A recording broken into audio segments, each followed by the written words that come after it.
Mom called, "Don't come to Christmas. Jessica's fiancé is old money. You'd reflect poorly." I replied, "Understood."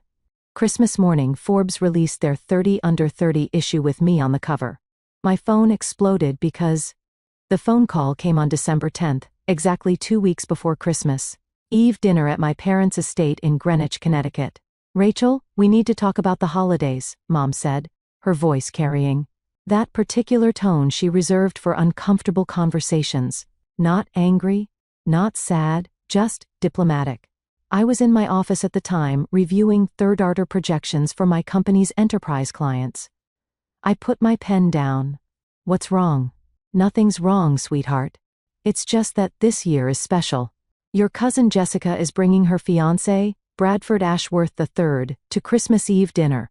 She paused. "The Ashworths are old money, Rachel. Bradford's grandfather founded Ashworth Industries. His family has been in the social register since 1927. I waited. "Jessica is very nervous about making a good impression with his family, and Bradford's parents will be joining us as well. It's essentially a pre-wedding family merger dinner." Another pause. "Your Aunt Caroline thinks it would be best if we kept things streamlined. Just immediate family who can speak to the family success and standing." "I am immediate family, Mom." "Of course you are, darling. But you have to understand Bradford's family moves in very particular circles. Old money has different expectations. Jessica is worried that having someone there who's still struggling to establish themselves might send the wrong message about our family's status." The words hit exactly as intended. Still struggling to establish themselves. That's what my family had called me for the past 8 years. I'd graduated from MIT with a degree in computer science. Started working at a small tech startup in Boston. Lived in a modest apartment in Cambridge. Drove a 10-year-old Honda Civic. Wore clothes from Target. To my family, my hedge fund manager father, my socialite mother, my corporate lawyer brother, and my doctor sister, I looked like failure. The embarrassing relative who'd chosen the wrong path. What they didn't know was that the small tech startup I'd joined in 2015 was a company I'd co-founded with 2 MIT classmates, a company called Novice Analytics that specialized in AI-driven enterprise data security solutions. What they didn't know was that I owned 31% of the company. What they didn't know was that Novice Analytics had just closed a $340 million Series Funding round in October, valuing the company at $1.8 billion. What they didn't know was that my personal stake was now worth approximately $558 million. What they didn't know was that Forbes had been following our growth for 18 months and had scheduled me for a profile interview in their 30 Under 30 issue releasing Christmas morning. I'd kept everything quiet for strategic reasons. In the beginning, I wanted to build something without family pressure or interference. My father had very specific ideas about acceptable careers. Finance, law, medicine, technology, entrepreneurship wasn't on the list. As Novice grew, I maintained the silence to test something. I wanted to see if my family would value me for who I was, rather than what I'd accomplished. I wanted to see if they'd show up for me when I appeared to have nothing. They didn't. Every family gathering became a performance of casual cruelty. My brother Derek would ask loudly, still at that little startup. My sister Amanda would forget to include me in family photos. My father would sigh heavily whenever I spoke. And my mother would smile apologetically and say things like, "Rachel's still finding herself." Now, apparently, I'd become too embarrassing to attend Christmas. "So, you're uninviting me," I said calmly. "We're not uninviting you, sweetheart. We're just asking you to understand that this particular dinner is very important for Jessica's future. Her entire life trajectory depends on this relationship with the Ashworth family. We can't risk anything that might jeopardize that." "Anything like me." "Rachel, please don't be dramatic. We'll do something special, just you and me. After the holidays, we can have lunch at that little cafe you like in Cambridge." That little cafe was actually a Michelin-starred restaurant, where I'd held our Series C announcement dinner, but Mom had never asked about my life enough to know that. "It's fine, Mom, I understand you do." "Oh, thank goodness. I knew you'd be reasonable about this. You're so good at understanding these things." After we hung up, I sat in my corner office, floor-to-ceiling windows overlooking Boston Harbor, and made a decision. I pulled up my contacts and called my publicist, Marcus Chin. "Marcus, the Forbes profile. When does it go live? Digital edition drops Christmas morning at 6 a.m. Eastern. Print edition hits newsstands the same day. Why? I need you to make sure it gets maximum distribution. Contact everyone on our media list. Make sure every major outlet knows it's coming. Rachel, it's already going to be huge. Forbes 30 under 30 foot always trends. But yeah, I can amplify. What's the occasion? Just making sure my family can find it. I said the 8 years between MIT graduation and that phone call had been carefully constructed. I'd met my co-founders David Park and Jennifer Wu in our junior year. We'd all been working on different aspects of cybersecurity research. Jennifer was brilliant with encryption algorithms. David could spot vulnerabilities in any system within minutes. I specialized in machine learning applications for threat detection. We started Novice Analytics in Jennifer's basement apartment with $47,000 we'd scraped together from summer internship savings and a small grant from MIT's entrepreneurship program. Our first product was crude but functional, an AI system that could learn normal network behavior and flag anomalies in real time. We sold it to 3 small businesses in our first year for a total of $180,000 in revenue. My family thought I was working as a junior developer at a tech company. I deliberately kept my explanation vague. I'm doing security software development. Technically true. Year 2, we landed our first major client, a regional bank that wanted better fraud detection. Revenue hit $1.2 million. We hired our first 5 employees. My family asked why I didn't have a nicer apartment yet. Year 3, we developed our breakthrough product, a self-learning threat detection system that could predict attacks before they happened. We called it Sentinel. A Fortune 500 healthcare company bought an enterprise license for $8 million. I bought a newer used car, a 2015 Toyota Camry. My father asked why I wasn't driving a BMW like my siblings. Year 4, Sentinel went viral in enterprise security circles. We signed 12 major contracts totaling $64 million. We raised our Series A $1.25 million from a respected VC firm. I moved to a nicer apartment in Cambridge, 2 bedrooms instead of 1. My mother asked when I'd buy a real house like Amanda had. Year 5, we expanded internationally. Offices in London, Singapore, and Sydney. Revenue hit $180 million. Series B funding brought in $95 million at a $620 million valuation. I bought a small condo near MIT. Nothing flashy, comfortable. My brother asked if I needed money for a down payment on a real place. Year 6, we became the industry. If you were a major corporation handling sensitive data, you used Novice Analytics. Our client list included 47 Fortune 500 companies. Revenue $340 million. Series C, $180 million at a $1.1 billion valuation. We'd become a unicorn. I wore the same Target clothes to family dinners.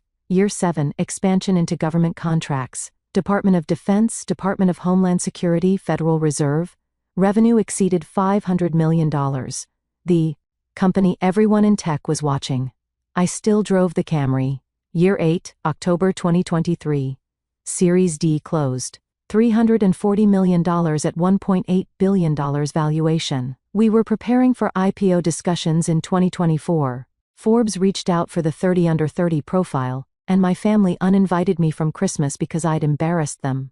The beautiful irony was that I'd deliberately maintain my modest lifestyle as a test. I wanted to see if my family loved Rachel the person or Rachel the achievement. I wanted to know if they'd show up when I appeared to have nothing. Every dismissive comment, every casual cruelty, every forgotten invitation had been noted, recorded, saved. I wasn't hiding my success. I was watching who deserved to share it. The Forbes interview happened on December 15th, 5 days after my mother's call. The journalist, Catherine Morrison, met me at Novice headquarters. Our office occupied 4 floors of a renovated industrial building in Boston's Seaport District. Exposed brick floor-to-ceiling windows, collaborative workspaces. We employed 340 people. This is remarkable, Catherine said, looking around the main workspace. How old are you? 29. I'll turn 30 in March. And you've built all this in 8 years. With my CO founders, yes. The interview lasted 3 hours. Catherine asked about the technology, the funding rounds, the client acquisitions. She asked, about challenges we'd faced, mistakes we'd made, lessons we'd learned. Then she asked about my family. Your background information says you come from Greenwich, Connecticut. That's old money territory. Did your family support your entrepreneurial path? I paused. This was the moment. I could lie. I could deflect. I could protect them. That I told the truth. My family doesn't know what I do. I said they think I work at a small tech company making a modest salary. They've never asked for details. They've decided I'm the failure of the family, and they've never been curious enough to investigate whether that assumption is true. Catherine's pen stopped moving. They don't know you're worth $500 million. They don't know I co-founded Novice. They don't know my title is Chief Technology Officer. They don't know I hold 31% equity. They've never asked to visit my office. They've never asked about my work beyond still at that little startup. I smiled. 2 weeks ago, my mother uninvited me from Christmas Eve dinner because my presence would embarrass the family in front of my cousin's wealthy fiancé. She uninvited you? She said having someone who's still struggling to establish themselves would send the wrong message about our family's status. Catherine was quiet for a moment. That's going in the article. I assumed it would. Rachel, this profile is going to be read by millions of people. Your family will find out. I know, on Christmas morning. I know you're okay with that. I thought about 8 years of dismissals. 8 years of being forgotten, overlooked, diminished. 8 years of testing whether they'd love me without achievement to validate my worth. I'm not doing this for revenge. I said, I'm doing this because I'm tired of hiding my success to protect people who never protected me. Built something extraordinary. I employed 340 people. I secured data for organizations that protect millions of lives, and I did it while my family was ashamed to include me in a photograph. Catherine nodded. When does this publish? Christmas morning, December 25th, 6 a.m. The days before Christmas, I made careful preparations. First, I called my lawyer, Sarah Vance, who'd handled our corporate work since Sarah. I need you to prepare something for me. I want a complete documentation package of my equity stake in Novice, my role as CTO, and the company's current valuation, official letterhead, all signatures, everything legally binding. Is there a problem? No problem. I'm just going to need proof of something very soon, and I want ironclad documentation. I'll have it ready by December 23rd. Second, I called Marcus. The Forbes piece is going to create chaos in my personal life. I said, I need you to prepare a statement I can release if necessary. Something brief about maintaining privacy while building the company. Something about family dynamics being complicated. Something that protects my co-founders and employees from the drama. Consider it done. Want me to brief the team about potential incoming? Yes, Christmas Day is going to be busy. Third, I called my co-founders for a video meeting. Listen, you both know I've kept my family at arm's length from Novice. That's about to change in a very public way. The Forbes profile reveals that my family doesn't know about my role here. It might create some media interest in that angle. I want you both to be prepared. David laughed. Rachel, we've got your back. Your family has no idea what they missed out on. Let them find out with the rest of the world. Jennifer was more thoughtful. Are you sure you want to do this? Once it's public, you can't take it back. I'm sure I've spent 8 years being small to make them comfortable. I'm done. Finally, on December 23rd, I did something I'd never done before. I went shopping. I bought a dress, a midnight blue silk dress from a designer boutique in Boston, cost $3,800. I bought shoes to match. I bought jewelry, simple, elegant, expensive. I got my hair professionally styled. For 8 years I dressed down, dressed modest, dressed forgettable. For Christmas, I was going to dress like the CTO of a $1.8 billion company. Because even though I wasn't invited to my family's dinner, I had somewhere else to be. Marcus had arranged something perfect. On Christmas evening, there was a holiday gala at the Four Seasons Boston, a charity event for tech industry leaders benefiting STEM education programs. The guest list included CEOs, venture capitalists, and several Forbes journalists, including Catherine Morrison, IRS VPD. Yes, if my family was going to celebrate Christmas with old money, I'd celebrate with new money. The money that built things, changed industries, and employed thousands. On Christmas Eve, I spent the evening alone in my condo, ordered takeout, watched classic movies, Checked my phone periodically. Nothing from my family. No Merry Christmas Eve text. No wish you were here message. No acknowledgement at all. At midnight, I checked the Forbes website. The article wasn't live yet. 6 more hours. I went to bed. My phone started vibrating at 6:02 a.m. The Forbes digital edition had gone live at 6 a.m. exactly as scheduled. By 6:02, the notifications were already cascading. LinkedIn 47 new connection requests. Email 83 new messages. Twitter, my mentions were exploding. Text messages from colleagues. Congratulations. Why didn't you tell us? Holy Rachel. I made coffee and opened the Forbes article on my laptop. The headline read, "The Secret Billionaire. How Rachel Morrison Built a $1.8 billion empire while her family thought she was failing." The photo was perfect. Me in our offices standing in front of floor-to-ceiling windows overlooking Boston Harbor, wearing my typical modest outfit, smiling calmly. The contrast between the humble appearance and the billion-dollar backdrop was striking. Catherine's article was brilliant. She detailed Novice's rise, our technology, our client list, our funding rounds. She included quotes from our investors, our clients, even from David and Jennifer. And then around paragraph 12 she included my family story. Morrison comes from wealth. Her father is a successful hedge fund manager in Greenwich, Connecticut. Her siblings are established in law and medicine, but her family doesn't know about her success. They think I work at a small tech company, Morrison explained. They've decided I'm the family failure, and they've never been curious enough to investigate whether that's true. 2 weeks before this interview, Morrison's mother uninvited her from the family's Christmas Eve dinner, explaining that her presence would embarrass the family in front of relatives bringing wealthy connections to the gathering. Having someone who's still struggling to establish themselves would send the wrong message, her mother reportedly said. Morrison, whose personal net worth exceeds $550 million, took the news calmly. I've spent 8 years testing whether my family would value me without achievement to validate my worth. She said they didn't. The article continued with business details, technology insights, and future projections. But that section, those 3 paragraphs, were already being screenshot and shared across social media. By 7 a.m., Rachel Morrison was trending on Twitter.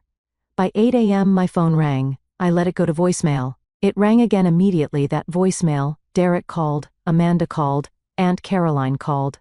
I turned off my phone and went for a run. When I returned at 10 a.m., I turned my phone back on. 127 missed calls. 286 text messages. I scrolled through them. Mom 6:15 a.m. Rachel, call me immediately. Mom 6:22 a.m. Rachel, this is not funny. Call me right now. Mom 6:45 a.m. Everyone is asking me about Forbes. I don't understand what's happening. Dad 7:03 a.m. Rachel, we need to talk about this article. Call me. Derek 7:18 a.m. What the actual Rachel? Amanda 7:34 a.m. Is this real? Are you really a billionaire? Aunt Caroline 8:12 a.m. Jessica is devastated. The Ashworth saw the article. We need to talk. I made more coffee. Checked social media. The story had gone completely viral. Tech Twitter was celebrating. Business journalists were requesting interviews. My LinkedIn had crashed from connection requests. And then at 11:30 a.m., my doorbell rang. I checked the security camera. My entire family stood in the hallway. Mom, Dad, Derek, Amanda, all dressed in Christmas finery, clearly having left their celebration to drive to Cambridge. I opened the door. Rachel. Mom rushed forward, arms outstretched for a hug. I stepped back. Merry Christmas, sweetheart. We had to come see you immediately when we saw the Forbes article. We couldn't believe. Why didn't you tell us? They crowded into my modest condo. The same condo Amanda had once called depressing.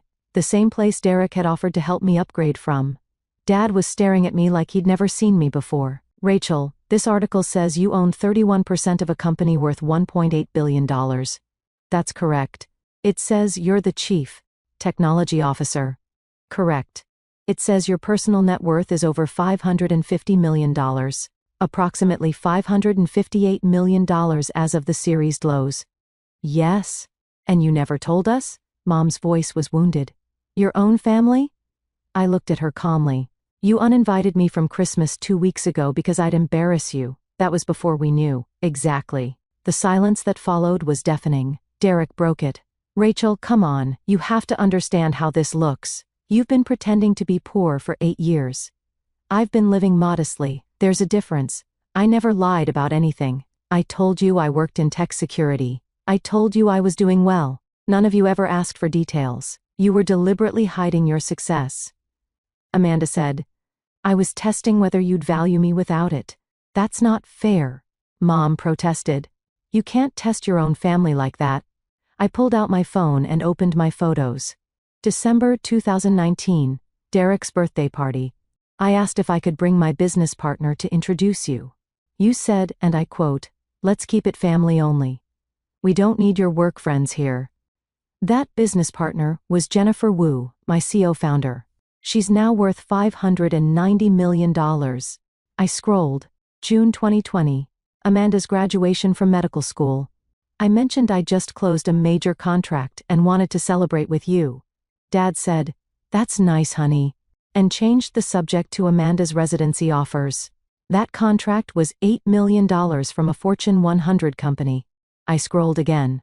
November 2021, Thanksgiving. I tried to explain what my company does. Mom interrupted me to ask Derek about his latest case. You literally stopped me mid-sentence to talk about Derek's work instead. We didn't know it was important. Mom said, you didn't ask if it was important, you assumed it wasn't. You assumed I wasn't. Dad's voice was quiet. Rachel, we made mistakes, but you're our daughter. We love you.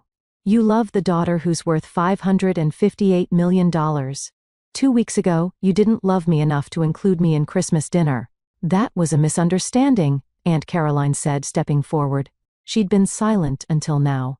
Jessica was nervous about the Ashworths, and we thought, you thought, having your poor struggling relative around would embarrass you.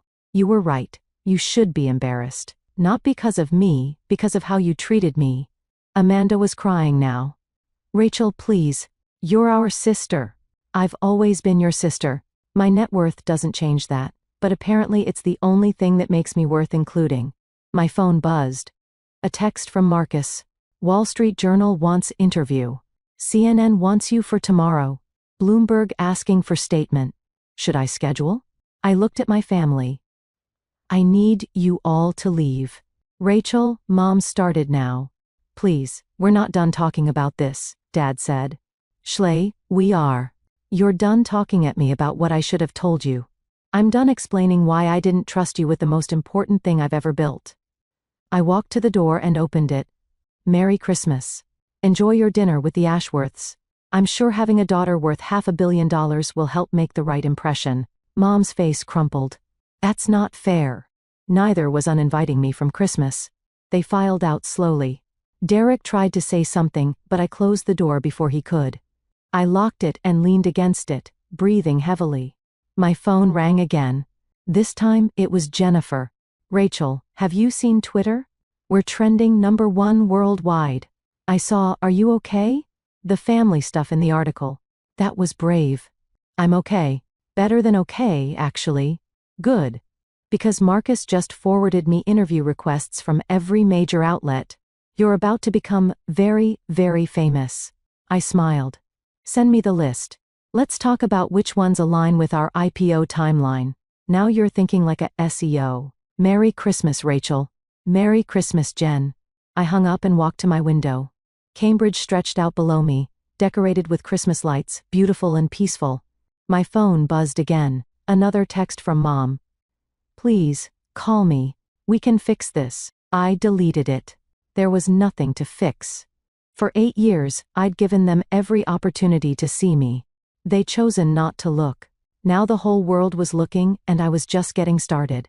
The next 48 hours were a masterclass in consequences.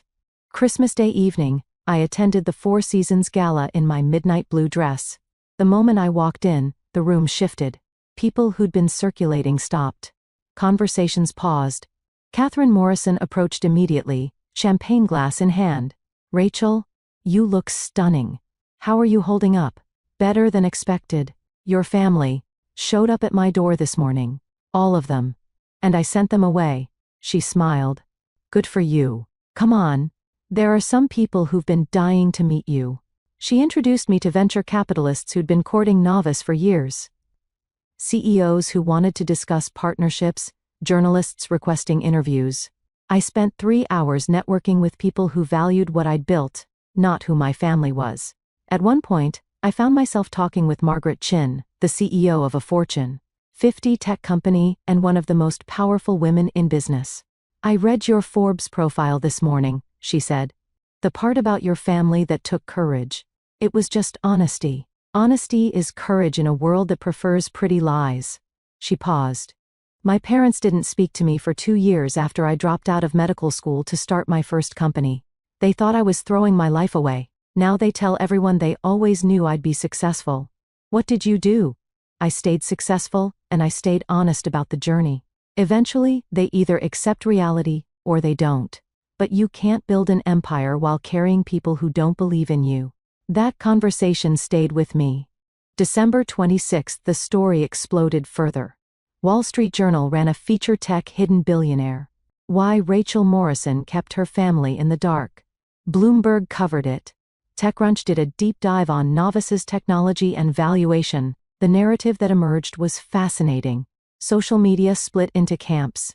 One camp celebrated the working in secret angle. The idea that I'd built something extraordinary without fanfare or family pressure. Tech founders shared their own stories of family members who didn't understand their work. Another camp debated the ethics of testing family. Therapists weighed in on social media about family dynamics and unconditional love. But the dominant narrative was about class, old money versus new money, and the cruelty of families who value appearance over substance. My family became a symbol of everything wrong with old money attitudes. December 27th, my phone rang from an unknown number. I answered, "Miss Morrison, this is Bradford Ashworth III. I nearly dropped my phone. Jessica's fiancé? Yes, I'm calling because I owe you an apology. I had no idea your family had uninvited you from Christmas because of me, because of my family's expectations. That's unconscionable." I was silent, shocked. "I want you to know that I told Jessica yesterday that any family who would treat you that way isn't a family I want to marry into. I've ended our engagement." "You what?" "I ended it. My family has old money." "Yes, but we built that money through innovation and hard work 3 generations ago. My grandfather would be appalled to know his name was used to exclude someone like you, someone who's actually building something meaningful." He paused. "I'm sorry you were hurt by this, and I'm sorry I was used as an excuse. Bradford, you don't have to." "I do, and I did. I wish you the best, Miss Morrison. I've already instructed my financial team to reach out to Novice about potentially investing in your Series E when the time comes." He hung up. I stared at my phone in disbelief. 30 minutes later, my phone exploded with calls from family members. "Aunt Caroline, what did you do?" "Bradford ended the engagement." "Mom, Jessica is devastated. She's saying you ruined her life." "Derek? Rachel, you need to fix this. Call Bradford and explain." I turned my phone off again. I didn't ruin Jessica's life. She ruined her own engagement by being part of a family that excluded people based on perceived wealth. Bradford Ashworth III, despite his old money pedigree, had more integrity than my entire family combined. December 28th, I received a letter via courier. It was from my father, handwritten on his personal stationery. "Rachel, I have spent 3 days trying to understand how we got here. I have read the Forbes article 17 times. I have read every comment, every think piece, every social media discussion about our family. I want to tell you that we didn't mean to hurt you. I want to tell you that we always loved you. I want to tell you that we simply didn't understand. But those would be excuses. The truth is that we valued achievement over character. We valued appearance over substance. We valued what you could do for the family's image, rather than who you were as a person. Your mother is devastated. Your siblings are confused and hurt.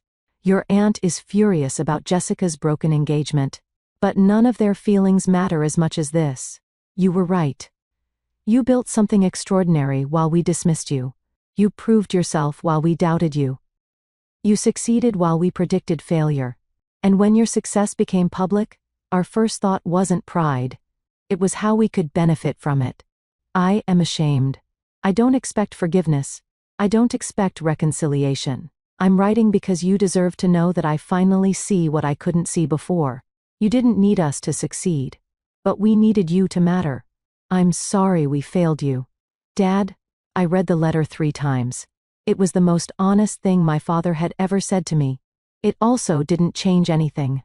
6 months later, I stood in the New York Stock Exchange wearing a custom Navy suit, watching Novice Analytics go public. The IPO priced at $32 per share, valuing the company at $4.2 billion. My stake was now worth $1.3 billion.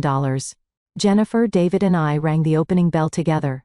Our 340 employees cheered from the trading floor. Our investors celebrated. Our clients sent congratulations. My family wasn't there. I'd invited them. Actually, sent formal invitations through my lawyer in March. Mom declined via text. We don't want to intrude on your professional moment. The truth was simpler. They were ashamed to face the public scrutiny.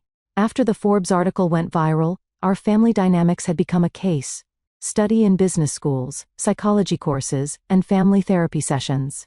The Morrison family case was taught at Harvard Business School as an example of how families can damage higher-forming members through exclusion and dismissal.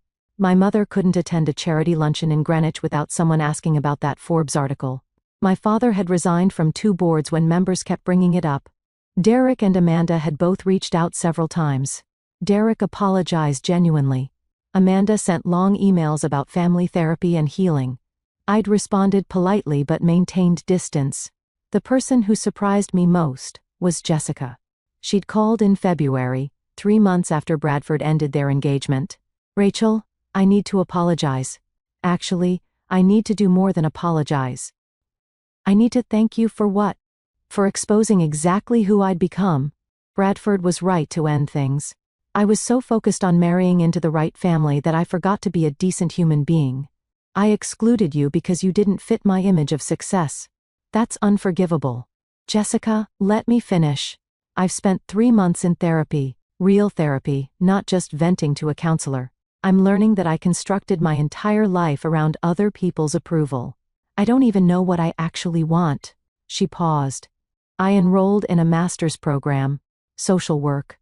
I start in the fall. Social work. I want to help families that are struggling. Real struggling. Not can't afford the right country club. Struggling. I want to do something that matters. We'd met for coffee after that. Started rebuilding something. Not the cousin relationship we'd had before, but something more honest. Now at the NYC watching our stock ticker envious flash on screens. My phone buzzed. Jessica watching the live stream. So proud of you. You did this. Bradford Ashworth 3. Congratulations, Ms. Morrison. Told you we'd invest in Sir Easy. Looking forward to our partnership. Marcus stock up 34% in first hour. You're officially a billionaire. How does it feel? I looked around the trading floor at Jennifer, who'd believed in our technology from day one. At David, who debugged code at 3 a.m. in Jennifer's basement. At our employees who'd built this company into something that mattered. I thought about my family, absent, but finally honest about why. I thought about 8 years of testing, watching, building in secret while being dismissed as a failure.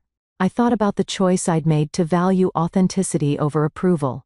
And I realized something. I wasn't relieved that they finally saw my success. I was relieved that I'd stopped needing them to.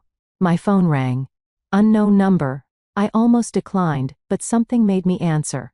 Rachel Morrison speaking. Ms. Morrison.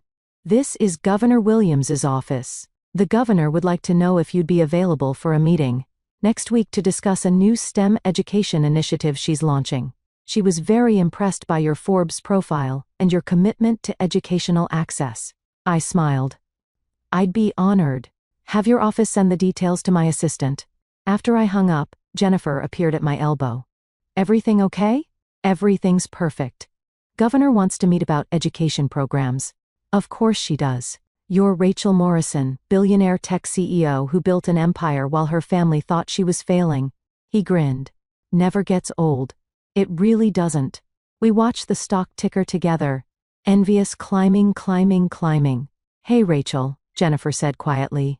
Yeah, I'm glad you kept a secret from them. I'm glad you protected what we built until it was strong enough to speak for itself. Me too.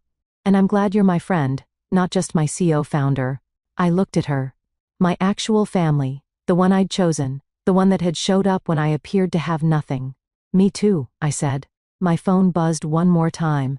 Mom, watching the stock exchange coverage. You look beautiful. I'm sorry I'm not there. I understand why. I love you. I stared at the message for a long moment. Then I typed back, I love you too, but love isn't enough anymore. It has to be accompanied by respect, curiosity, and belief. When you're ready to offer those, we can talk. I hit send and put my phone away. The stock ticker showed NVUs at $43.50, up 36%. Jennifer raised her champagne glass to novice. David appeared with his own glass to the team. I raced mine to building things that matter with people who believed in us when we had nothing to offer but potential. We clinked KED glasses below us. The trading floor roared with activity. Our company, our creation, our proof that success isn't about where you come from or who believes in you.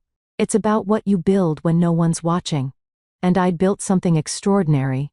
The Forbes cover that had exposed my family's cruelty was framed, now hanging in our office lobby, not as a trophy of revenge, but as a reminder. The people who dismiss you when you're building are rarely the people you want celebrating when you've succeeded. I'd learned that lesson at Christmas and I'd never forget.